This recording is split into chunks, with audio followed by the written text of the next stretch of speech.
Bien, entonces, ya ustedes acaban de dar una opinión acerca de por qué la esposa de Lot se convierte en una estatua de sal.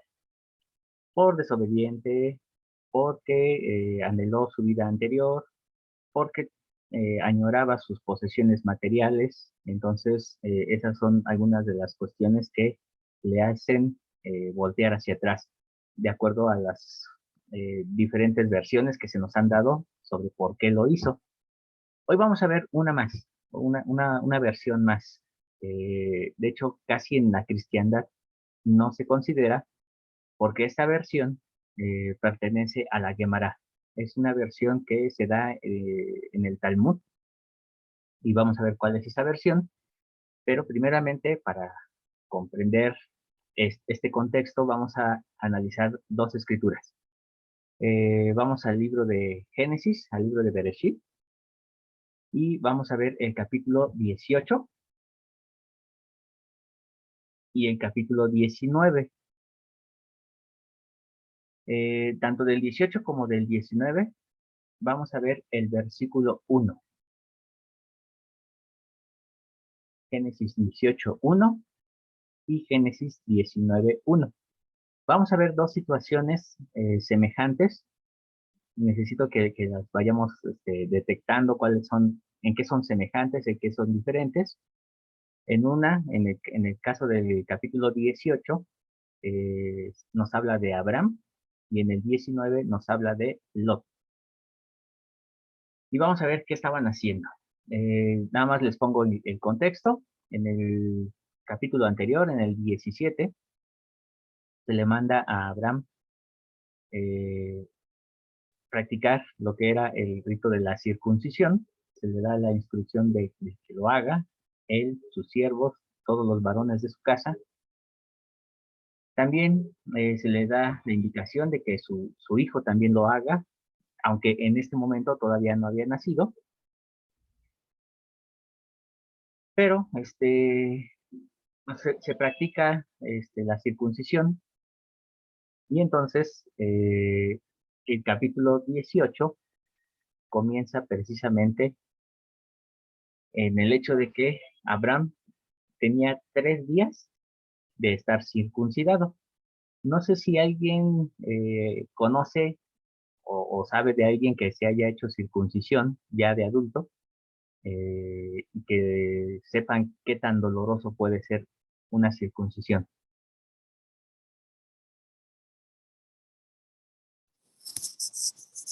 Yo, hermanito, de un familiar, ya, pues no tan adulto, tenía como 18 años, y sí, era bastante doloroso para él ese hecho. Ok, muchas gracias, hermano. Uriel. Sí, bueno, yo conozco a alguien que se hizo la circuncisión, no de grande, pero sé que incluso en la Biblia se dice que es muy doloroso. Fue una de las trampas que pusieron algunos hijos de, ay, no me acuerdo. De Bueno, Jacob. hermanos de Dina, ajá, para otros, otra comunidad, que había como su rey había deshonrado la integridad de Dina, eh, y se supone que se deben de reposar algunos días para, pues sentirse mejor, porque sí es algo muy doloroso. Así es. Regularmente hasta 15 días, ¿no? En el caso de los adultos, aunque hay veces hay algunos que hasta les dura un mes el dolor. Entonces sí es una práctica muy dolorosa cuando ya se hace de adulto. Por eso es que bueno, el Señor dio la instrucción de que se hiciera a los 8 días de nacido. Así es, fue contra los hijos de Siquem, cuando, en el caso de la violación de Dina, y fue cuando entonces arman una estratagema, los convierten al evangelio, pero les dicen, necesitamos que todos se hagan la circuncisión. Y ya que estaban en proceso de sanación, es cuando los atacan y los matan a todos. Entonces, eso fue un acto abominable a los ojos de Israel. Entonces, sí, era algo muy, muy, muy doloroso. Ahora, esto tiene una razón de por qué lo estamos mencionando. Quien tenga el versículo 18:1, por favor, si puede ayudarme a leerlo. Yo le ayudo. Por favor. 18:1, ¿no? Ujú. Y se le apareció Jehová en el valle de Manred, estando él sentado a la puerta de su tienda en el calor del día. Y el 19:1 dice, llegaron pues los dos ángeles a Sodoma a la caída de la tarde, y Lot estaba sentado a la puerta de Sodoma. Y al verlos Lot se levantó a recibirlos y se inclinó hacia el suelo. Muy bien. Gracias, hermana. ¿Qué estaban haciendo entonces, tanto Lot como Abraham?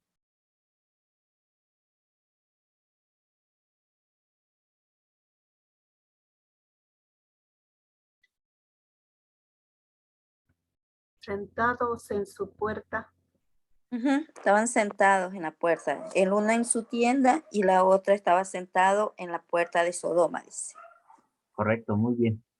Se cree que la tienda de Abraham era gigantesca, era una tienda muy, muy, muy grande, porque ahí era donde Abraham reunía a todos de su pueblo para instruirlos en los principios de la Torah y del Evangelio. Entonces sí era una tienda exageradamente grande y que incluso tenía 4 entradas la tienda, ¿no? Entonces imagínense qué grande era. Y él estaba sentado en una de esas entradas. Lot, por su parte, nos habla de que él estaba sentado, pero a las puertas de Sodoma. A simple vista, en el caso de Abraham, ¿por qué se imaginan que estaba sentado en la puerta de su tienda? Y cualquier cosa que ustedes imaginen, ¿por qué lo estaba haciendo?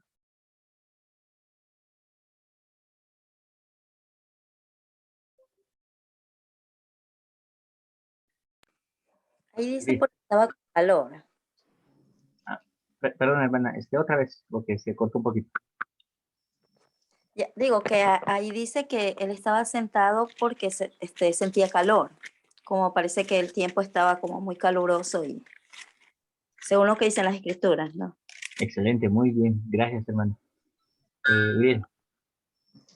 A mí me llama mucho la atención porque ahora estoy entendiendo que incluso es una situación tradicional o algo por el estilo, porque recuerdo, bueno, estoy empezando a leer este nuevo libro de Mormón y recuerdo que también se dice lo mismo de Labán, cuando fueron a buscar las planchas de bronce.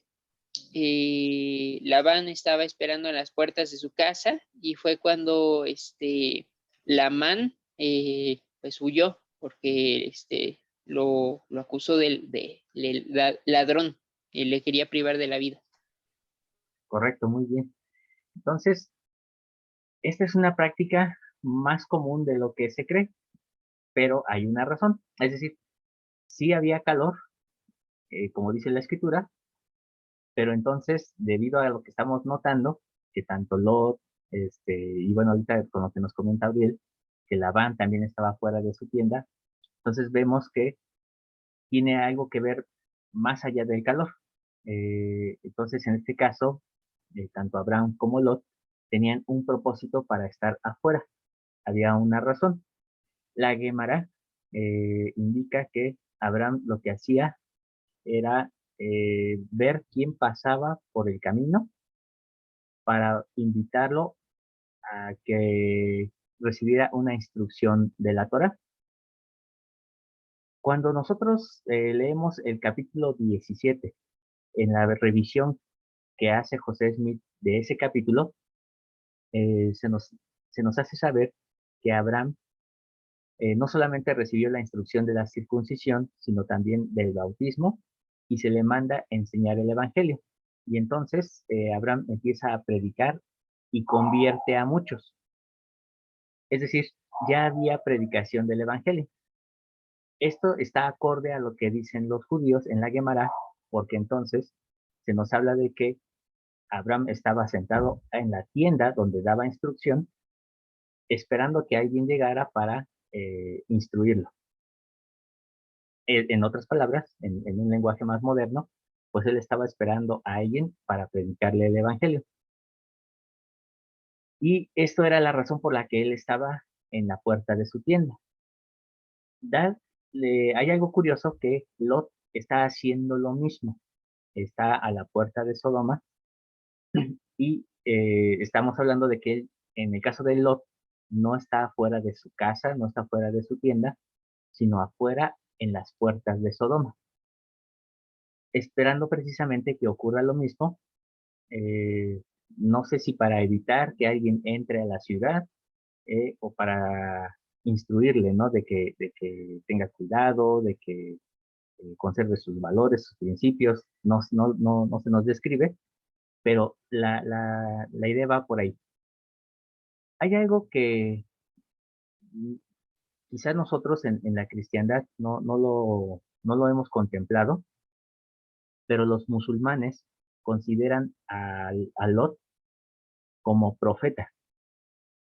Y también José Smith nos habla de que Lot no era el hombre que estaba dispuesto a ofrecer a sus hijas, sino que era una persona honorable, una persona que estaba bien cimentado en su conocimiento de- de Dios, el Eterno. Y entonces es por eso que los ángeles van a su casa a salvarlo. Entonces la idea de que él pueda ofrecer a sus hijas eh, a cambio de los ángeles, pues también va en contra un poco de ese principio, ¿no? Que puede manejar una persona justa y honorable. Entonces, los musulmanes creen que Lot era un profeta y que él no ofrece a sus hijas, sino que les instruye a que ellos no tomen a los varones que estaban en su casa, sino que tomen mujeres. Y les dice, como ahí están mis hijas, o si quieren casarse con ellas. Entonces, no, en ningún momento las ofrecen, ¿no? Pero bueno, esto es lo que enseña el Corán. Volviendo otra vez a la parte donde estábamos, eh, tanto Abraham como Lot eran instructores de la Torá. Y en el caso de Abraham, nos dice que se aparece el Señor y habla con él. Cuando pasamos al capítulo 2, ya no está el Señor, sino ahora están tres varones. Y vamos a ver qué ocurre con esta historia de Abraham, porque ahí vamos a encontrar una clave importante para entender la destrucción de Sodoma y por qué la esposa de Lot se convierte en sal. Vamos a continuar en Génesis 18 y vamos a ver versículos del 1 al 6, por favor. Sí, del 1 al 6. Tengamos todo el panorama. Si alguien lo tiene, por favor, que pueda ayudarme a leerlo.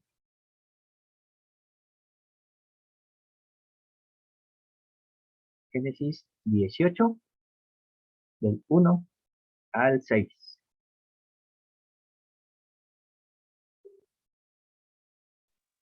Leo.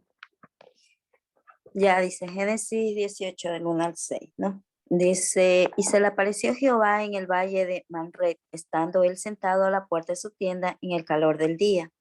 Y alzó sus ojos y miró, y aquí, tres varones que estaban frente a él. Y cuando los vio, salió corriendo de la puerta de su tienda a recibirlos y se postró en tierra. Y dijo, Señor, si ahora he hallado gracia ante tus ojos, te ruego que no pases de tu siervo, que se traiga ahora un poco de agua y lavad vuestros pies y recostaos debajo de un árbol. Y traeré un bocado de pan y sustentad vuestro corazón. Después pasaréis, porque por eso habéis pasado cerca de vuestro siervo. Y ellos dijeron, haz así como has dicho. Entonces Abraham fue deprisa a la tienda donde estaba Sara y le dijo, toma enseguida 3 medidas de flor de harina, amásala y haz panes cocidos. Muy bien, gracias, hermano. Ok, aquí empieza lo interesante.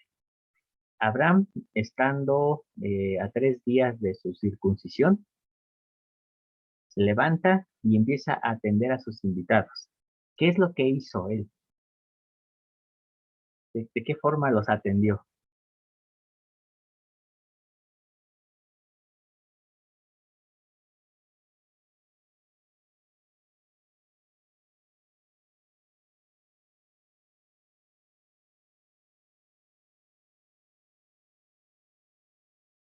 Dice el versículo 4, que se traiga agua ahora, que se traiga ahora un poco de agua y lavad vuestros pies, recostaos debajo del árbol, y traeré un bocado de pan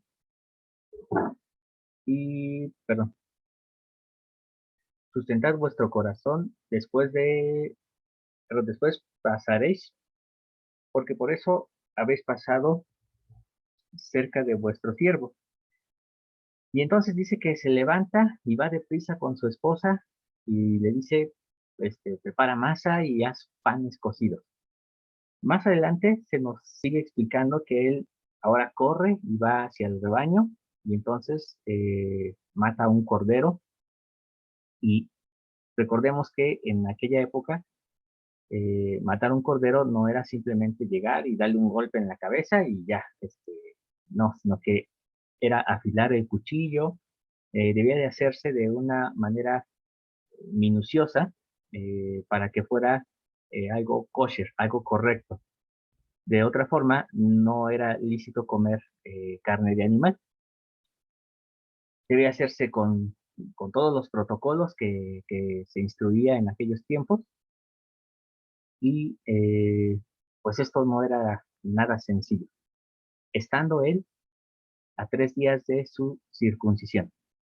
Incluso el libro de Hasher, que lo analizamos en la clase pasada, indica usa la expresión corrió.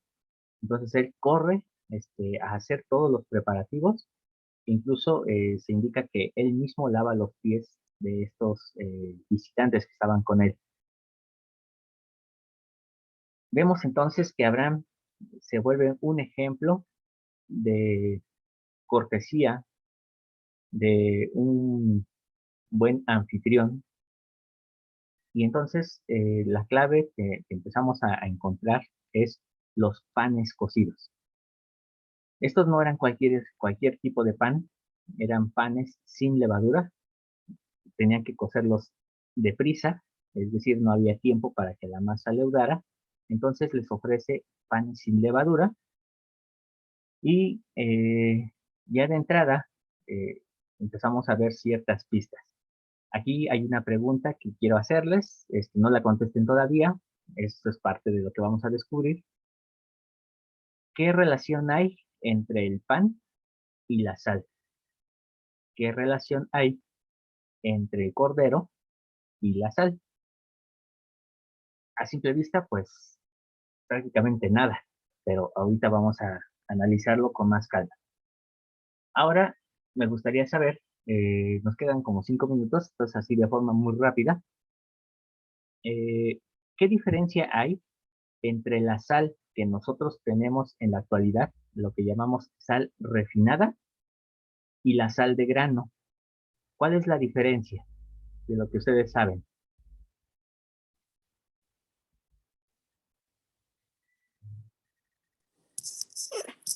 ¿Puedo comentar? Adelante, Juan. La sal de grano que le decimos de mesa ya tiene un proceso químico y en cambio la de grano no, es pura, es lo que yo sé. Muy bien. Entonces, la sal refinada es la que lleva el proceso químico y la sal de grano es pura. Muy bien, hermana, tiene toda la razón. ¿Alguna otra cosa que ustedes sepan de cuál es la diferencia o cuál es mejor?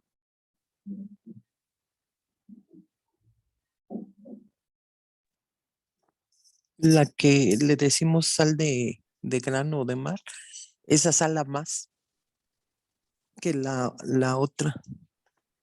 Por Muy bien, lo así mismo es. que ya tiene el proceso, pues ya no, su pureza ya no es tanta. Correcto, hermana, muchas gracias. Muy bien. En efecto, la sal de grano es en menor proporción. Sala, mm, vamos a decir, casi igual que la refinada, pero la refinada tiene que tener una porción más grande.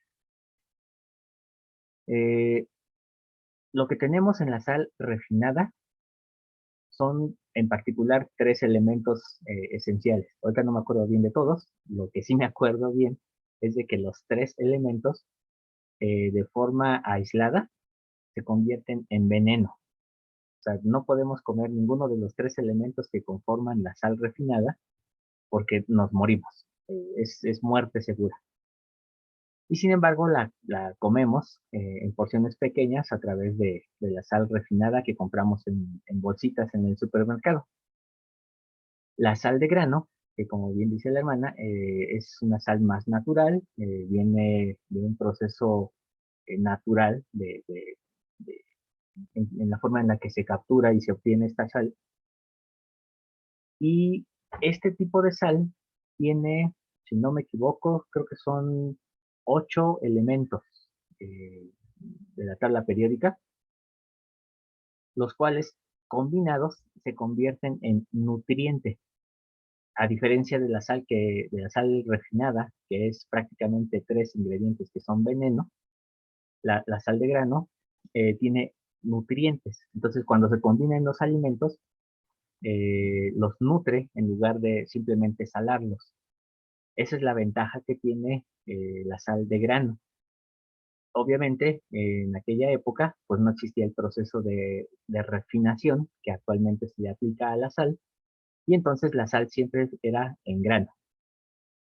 Y con la sal se podía, como decían hace un ratito, se hacían procesos de purificación, de sanitización, permitía que incluso las personas pudieran sanar sus heridas a través de soluciones salinas o incluso aplicando directamente la sal, ya que tiene un efecto antibiótico.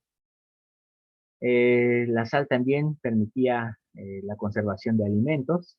En esa época, pues, la refrigeración no existía, entonces la sal era un instrumento esencial para conservar los alimentos.